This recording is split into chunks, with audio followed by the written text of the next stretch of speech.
যেভাবে রাস্তায় ক্রন্দনরত অবস্থায় হাহাকার করতে দেখা যাচ্ছে, চিৎকার করতে দেখা যাচ্ছে, বিচারের দাবিতে এলাকায় এলাকায়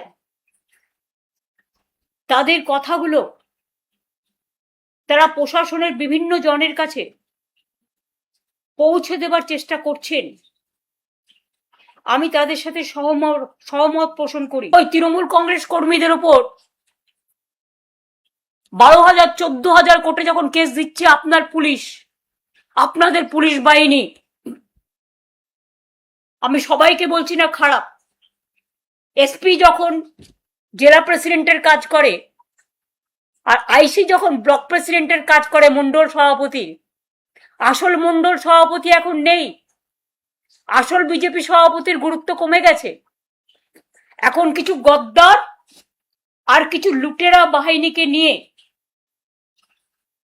ফোন করে করে বলা হচ্ছে গাড়ি নিয়ে এসছি, আইদার বিজেপি যেখানে বলবে সেখানে যাবেন গদ্দারদের কাছে, আর তা নাহলে জেলে চলুন। আমি তাদের বলি অনেক রেকর্ড কিন্তু আমরাও করে রেখেছি, অনেক রেকর্ড তাদের সম্বন্ধেও আমাদের কাছে আছে, আমরাও কিন্তু ছেড়ে কথা বলছি না। 12 থেকে 14,000 মানুষের উপর কেস দিতে, সরকারি সম্পত্তি ভাঙচুর,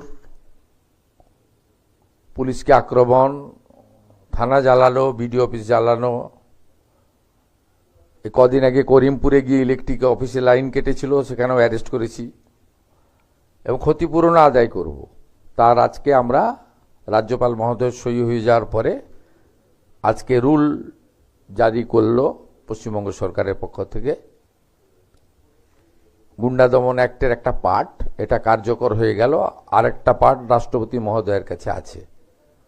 এটা একটা মেন পার্ট, এটা আজ থেকে কার্যকর হয়ে গেল, মানে রুলস আমরা করে দিলাম।